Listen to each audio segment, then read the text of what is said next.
السلام عليكم. الوصفة ديال اليوم هي مملحات سهلة في المتناول واي واحد يقدر يديرها، وما كتطلبش بزاف ديال المقادير. يمكن ديروها وكدار في وقت وجيز، وتزينوا بها الطاوله ديالكم في العشيه ولا ملي يجي عندكم شي واحد. نتمنى الوصفه تنال الاعجاب ديالكم، ويلا تابعونا.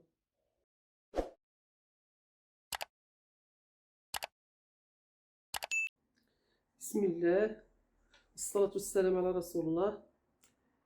نبداو على بركة الله. المقادير ديال العجينة: عندنا هنا 250 غرام ديال الزبدة، وعندنا معاها كاس ديال الزيت، وعلبة ديال الياغورت الطبيعي.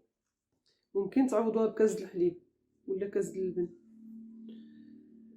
وربعة الفرماجات اي نوع، تقدروا ديروا حتى مربعات. وعندنا العطرية اللي اساسيه، هي البصله بودره، الثومه بودره، الملحه هنا معلقه صغيره عامره، واحد الضامه ديال البنه ديال اش ما درتو، ممكن ديروا اي حاجه وممكن تحيدوها. عندنا البزار، التحميره، شويه ديال مطيشه الحك وشويه د الهريسه. الهريسه عندي حاره بزاف، الا نتوما ما حراش ديروا زيدوا شويه. هذه العطريه ديال الحوت ديال السمك، ممكن غادي نكهو بها. عندنا كاس الزيت، وعندنا معلقه كبيره د الموطارد. هاد الفرماج وهادو زريعه البافو، لي غراند بافو، واللوز والزعتر، هادو كيبقاو غير للتزيين، وممكن تزيدوا، كل واحد يقدر يزيد اللي يبغى على حسب شنو الذوق، ولكن الاساسي في العجينه هما هادو. والطحين، الطحين حتى كنخلطوه هو الاخر. نبداو. اول حاجه كنطحن الزبده. الطحانه ممكن تطحنوها ويمكن ديروها بيديكم اللي ما عندوش طحانه. تنظن كلشي عنده هاد الطحانه دابا. كاس الزيت،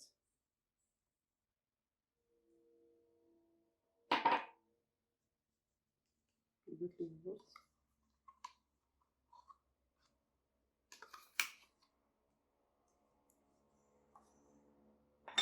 فرماج، جبن،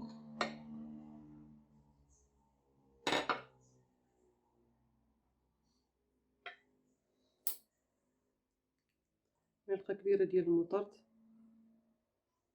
تكون كبيره. انا داكشي درت جوج صغار.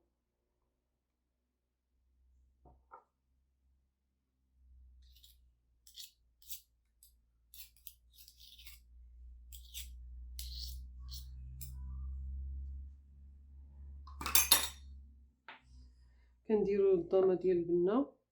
هنا معلقه كبيره ديال الثومه بودره، ومعلقه كبيره ديال البصله بودره، ومعلقه ديال الملحه صغيره.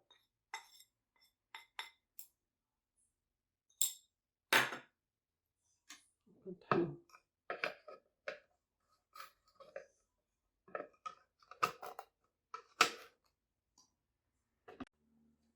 بعد ما طحناه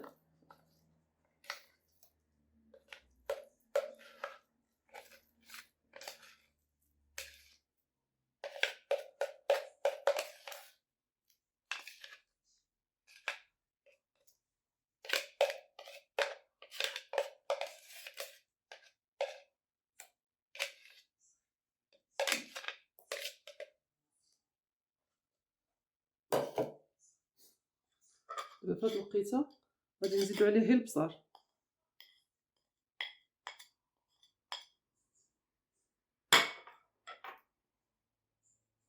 وغادي نديرو الطحين.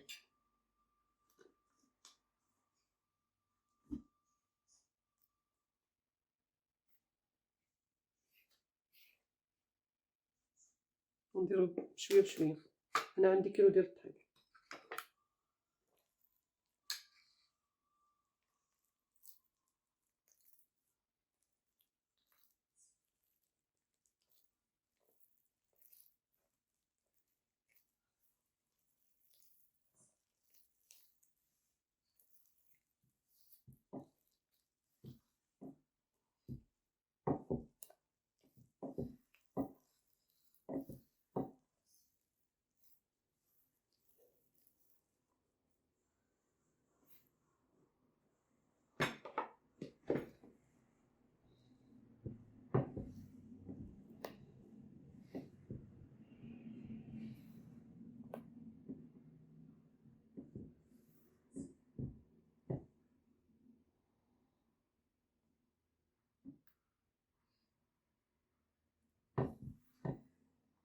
دابا ملي جمعناها انا غنقسمها غير على جوج، لان وحده نخليها هكا،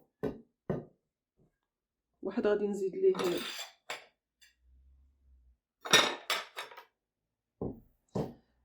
هاد مطيشه الحك مع التحميره، شويه د الهريسه والعطريه ديال الحوت.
زدنا لها مطيشه بقات لاصقه، نزيد لها شويه ديال الدقيق باش ما تبقاش تلصق وصافي.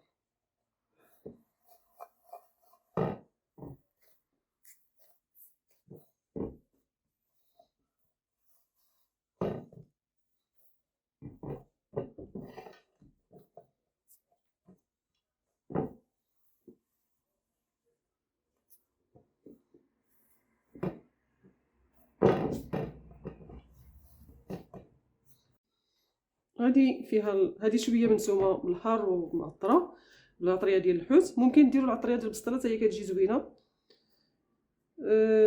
ولا ديروا نتوما شويه ديال العطريه ديالكم، ولكن هكذا كتجي سهل. هادي ما درت فيها والو لان باغياها بيضه، غادي نديرها الفرماج وغنديرها بالزعتر والمطارد. دابا كنقطعو بحال هكذا، هذا كنقطعو قطعين بالجراره وكندهنو بالبيض، البيض باش يلصق لنا الفرماج فوق منه.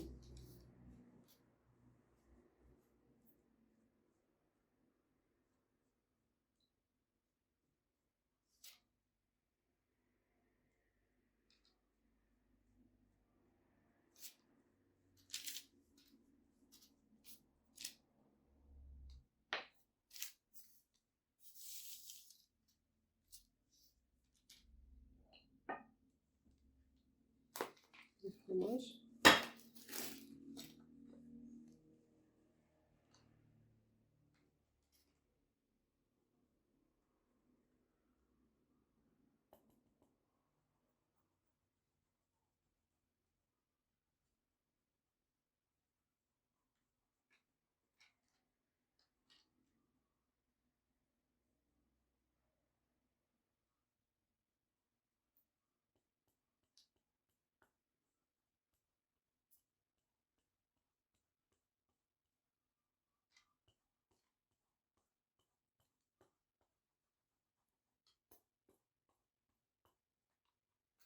من الاحسن يكون في الثلاجه بارد باش يجي ساهل، كيسخن كيولي صعيب في الحكايه.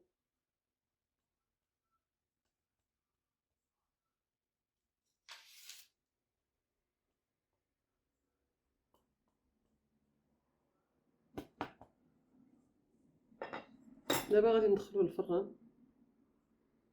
اهم حاجه في هاد المملحات هو الفران، العافيه تكون هايله ويطيبوا على خاطرهم تيعطيونا داك اللوين اللي كنقلبوا عليه. هذا الشكل الثاني غنديروا ليه المطارد،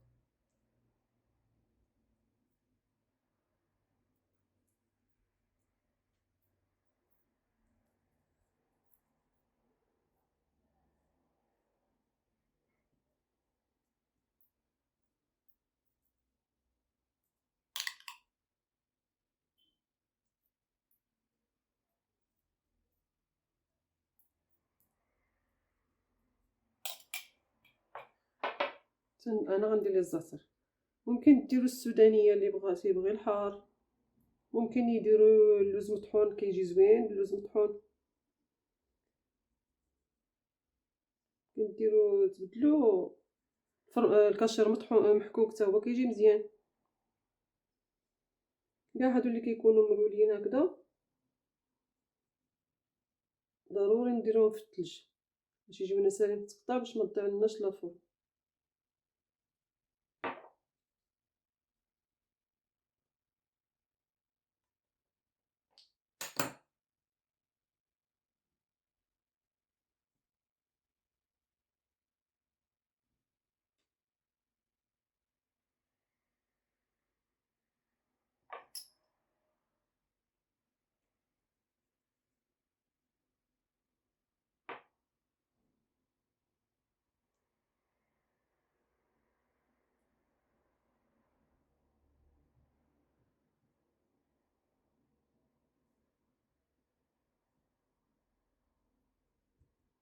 هادو كنديرهم كدا ونديرهم في المجمد حتى يشدوا راسهم مزيان كيجمدوا، وكنقطعوهم ديك الساعات.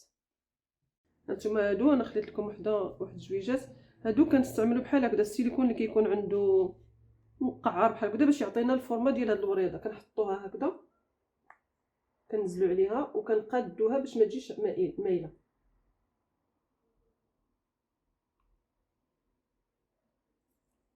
كندير هكذا، كنحاولوا نحطوها في الوسط.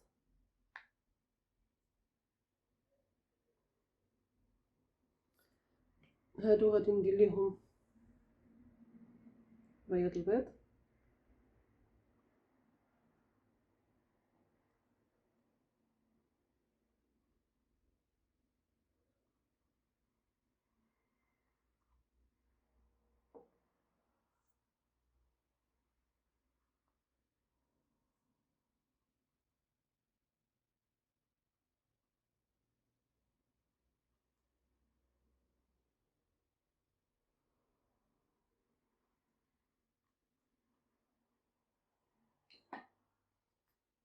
نديرهم زرعه البافو.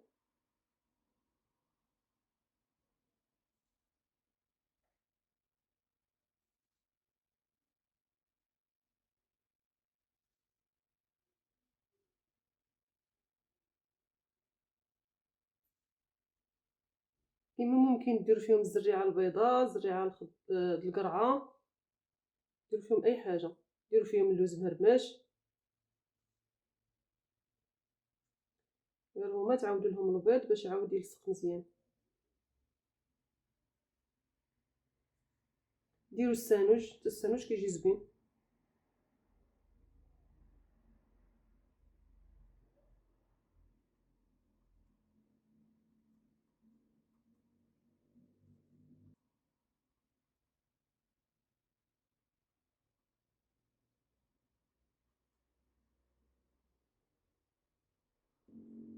كنديروا شي حد الطاوه وكندخلهم في الفرن باش ما يطيحوش.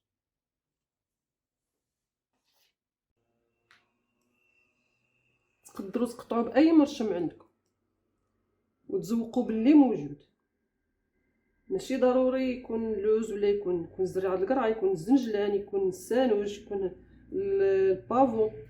المهم الموجود راه تقدروا ديروا به زياده، تقدروا ديروا الفرماج، تقدروا ديروا اي حاجه. المهم كتبقى الاختيارات ليكم نتوما. داك الاختيارات كيبقاو على حسب الموجود ولا على حسب واحد اللي بغى شي حاجه معينه يديرها. اما المرشم راه اختياري، غير يكون شويه صغير ويكون زويون باش يجي مزيان. كديروا البيض وكتلصقوا داكشي اللي غادي تلصقوا عليه، وكتعاودوا عليه بشويه د البيض، نيت بياض البيض باش يلصق مزيان وصافي. ودابا غندخلهم الفران. اهم حاجه الفران يكون سخون، وملي ندخلوا هادشي تكون العافيه مهيله ونخليهم يطيبوا، وما امكن بعاد على العافيه باش يشربوا العافيه ويكونوا مقرملين.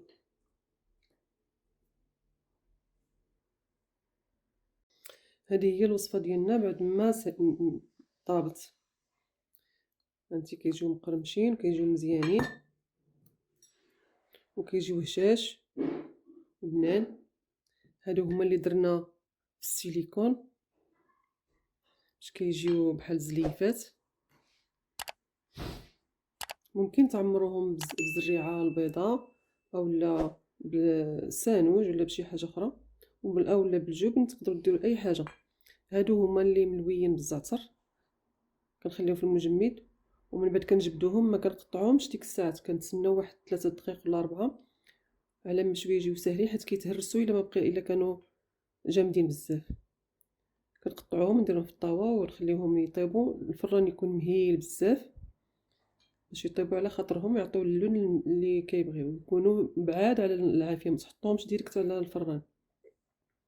هادي اللي قطعنا طوال، هادو بالجبن كيجيو زوين، كيجيو لذاذ. هادو بالمرشمات، المرشمات قطعي كيما بغيتي، مرشم اللي عندك في الدار، اي مرشم تقطعي به وتتذوقي باش ما بغيتي، بحال هادو بالزريعه وهادو باللوز السانوج.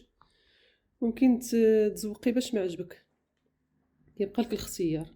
نتمنى هاد الوصفه تكون عجباتكم وتجيكم سهله في المتناول وديروها. وما تنساوش ديروا لنا لايك وسبسكرايب واشتراك، وباش تشجعونا ندير لكم فيديوهات اخرين. والسلام عليكم ورحمه الله وبركاته.